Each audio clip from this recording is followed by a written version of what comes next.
A jar of store cream hits the bottom of the trash can. The older black woman who dropped it in there is named Alberta, and she is near 80 years old. She never once spent $1 at a beauty counter. And here is the part that should stop you cold.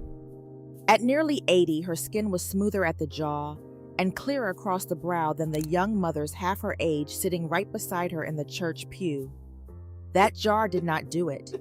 The icebox did, the garden did, and 10 strict rules that Alberta and the older black women in kitchens off Sweet Auburn in Atlanta and along the Hill District in Pittsburgh never once broke. Stay with me to rule number 1, because that last one is the reason the whole thing worked. And keep one rule in the back of your mind as we go, the one Alberta would never say out loud at church. You will see exactly why when we reach it. Rule 10, and this one sounds the strangest of all. A few evenings a week, Alberta washed her face in sour buttermilk, not water, not soap. The same buttermilk gone thick in the icebox. She poured a little into a bowl, dipped a clean cloth, and laid it over her face at the kitchen table off Beale Street.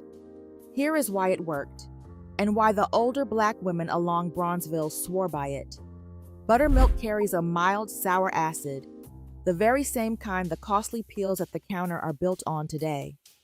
It loosened the dull, dead skin sitting on top and lifted it away, and left the smooth skin underneath. No burning, no scrubbing, just a cloth, and what had soured in the icebox. The counter sells that same acid in a little jar for a full day's pay and calls it a discovery. Alberta had it for the price of milk gone sour, and her face at 80 was the only proof she ever needed. Rule 9.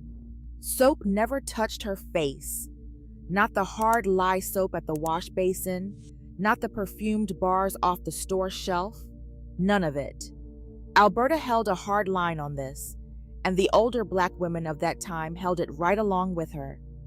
Soap is built to strip grease off a shirt collar and a cast iron pan. Put it on your face morning and night, and it strips away the thin coat of oil your own skin makes to guard itself. Do that for years and the skin dries, cracks fine at the eyes, and ages fast. So Alberta cleaned her face another way. The buttermilk did some of it. A soft paste of fine cornmeal and water did the rest, lifting the day's dirt without ever tearing the skin. We hunt for a cleanser that squeaks when we rinse, and we call that squeak clean. The older black woman would tell you that squeak is your own skin stripped bare. Soap on the collar, never on the face.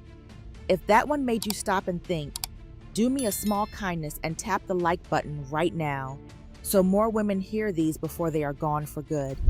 Now stay close, because the next rule is the one nobody expects. Rule 8 comes straight out of the Sunday supper pot. When Alberta boiled okra in that kitchen off Beale Street, she did not pour all the water off. She saved a little of the thick, slick water, let it cool, and smoothed it over her face and down her throat before bed. If you have ever cut raw okra, you know that ropey slick it leaves on the knife. That slick is a natural gum, and on the skin it dries into a thin, tightening film that pulls the face taut and seals the moisture in underneath. The older black women along the Hill District did the same with the water off boiled flaxseed. It was the firming treatment the counter had not gotten around to inventing yet. It cost nothing, and it came out of a pot already sitting on the stove. The young women today hand over good money for a serum that promises to firm the skin. Alberta firmed hers with the water she nearly poured down the drain. Rule 7 was her Sunday morning rule. Before Alberta pinned on her hat for church, she cracked a single egg, took only the white, and brushed a thin coat over her clean face, up the cheeks and across the brow. Then she let it dry tight while she dressed. As that EGG white dries, it shrinks and pulls the skin up smooth and firm, and it presses the fine lines flat for hours. She rinsed it away with cool water right before she left, and walked into that pew off Sweet Auburn with her face lifted and even under her Sunday hat. The women beside her thought she was simply born looking that way. She was not. She had an egg, a few quiet minutes, and a rule she kept every Sunday of her grown life. There is a jar at the counter that promises that same lift for one afternoon, for a small fortune. Alberta paid for hers with one egg out of the icebox. Rule 6. She never let her face sit still. Every night at the basin, Alberta worked her face with 2 fingers, always up and out, never down, in slow, steady strokes from the jaw toward the temple, up the neck, up the cheeks, out along the brow, a slow count of minutes every night, with nothing but a trace of oil on her fingertips. Here is the sense in it, and the older black women along Bronzeville understood it long before it had a fancy name. The skin and the soft flesh under it holds the swelling of a long, hard day, and a slow upward stroke moves it up and out and wakes the blood underneath. Stroke downward, the lazy way, and over the years you drag the whole face down with your own hands. Stroke upward, faithful, and you hold that face up instead. Today they sell a smooth little stone and call it brand new. Alberta had 2 fingers and one firm rule about which way they went. Always up, never down. Now, if these first rules surprised you, the ones still ahead are the ones the older black women guarded the closest of all. Rule 2 is the one Alberta would never speak of at church, the one I told you to keep in mind. And Rule 1 is the reason every other rule on this list even worked. So stay right here with me. Rule 5 sent Alberta out to the creek bank. She kept a little fine red clay from the low wet ground near the water, dried it out, and mixed a spoon of it with water into a smooth paste. Once a week she spread that clay over her face, let it dry to a tight pale crust, and rinsed it away with cool water.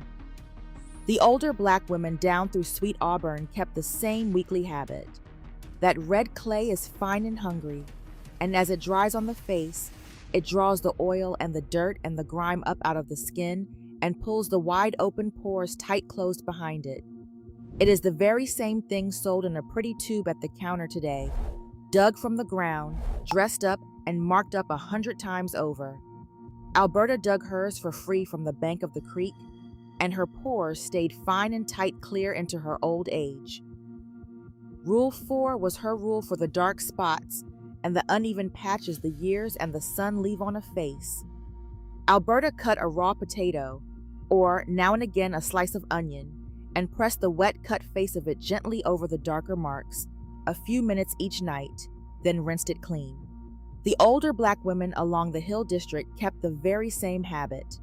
The raw potato and the onion carry a mild natural bleach and a soft enzyme that, night after patient night, lift the dark spots and slowly even the whole tone of the skin back out. It is patient work, not one miracle night. But give it a few weeks and the marks fade and the skin reads even and clear. The counter sells a tiny bottle for that same job at a frightening price. Alberta kept hers down in the vegetable bin and pulled it out for pennies.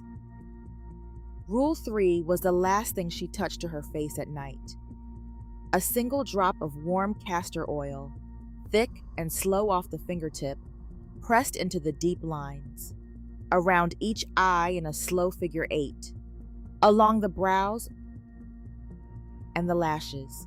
Down the 2 lines that run from the nose to the mouth. Never rubbed, only pressed in warm. Castor oil is heavy, and it sits where you put it. And all night it softened those deep lines and fed the thin skin around the eyes, where a face shows its age first. The older black women held that it kept the lashes and brows full and dark, long past the age most watched them go thin. A little bottle cost next to nothing at the corner store off Beale Street and lasted her a good half a year. The counter sells an eye cream in a thimble jar for a full week of groceries. Alberta had her warm castor oil, one fingertip at a time, every last night of her life. And now, Rule 2, The one I told you Alberta would never say out loud at church. Here it is. The very last step of her wash, every single night, was a rinse of watered-down apple cider vinegar, a splash into a bowl of cool water, pressed over her clean face with a cloth, and left to dry without rinsing off. She kept quiet about it because it sounds wrong and because it carries a sharp bite of a smell for a moment before it fades. But the older Black women along Bronzeville who did it had the evenest, calmest skin of anyone around them. Here is why. Healthy skin sits at a gentle sour balance of its own, and harsh soap and hard water knock it clean out of that balance, which leaves a face oily in one spot, dry and flaking in the next, and breaking out where it has no business.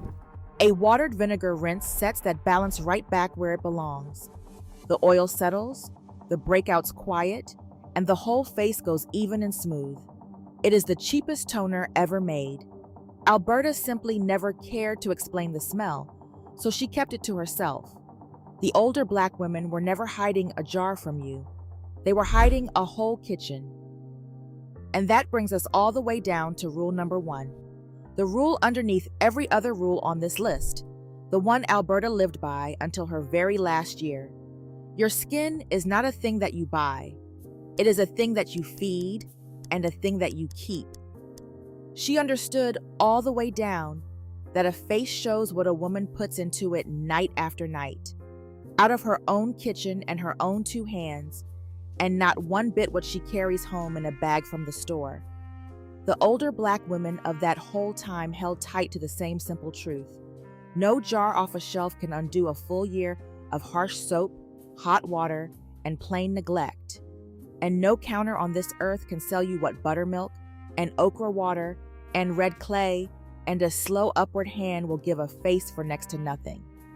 The store came along later and told us the kitchen was not enough. Alberta knew far better her entire life. Feed your skin from what you already have in the house. Keep it with the small, strict things you do every single night. That was the first rule, the last rule, and the only one that ever truly mattered at all. If these rules meant something to you here tonight, go on and subscribe, and stay right here with this channel, because every single week we bring another set of these back into the light before they are gone for good. And if you would like the whole set written down and kept in order, the nightly rinses and the exact way these women mixed each one, you will find our written guides waiting at blackgrandmasvault.com. So take just one rule from Alberta with you tonight. A little sour buttermilk, or a splash of watered vinegar, and a few quiet minutes at the sink that belong to you and no one else. Your skin will keep the proof of it, the very same way that hers always did, off a little kitchen on Beale Street for the rest of your natural life. Thank you kindly for sitting here with me today. Rest well tonight, and be good and gentle to your own self.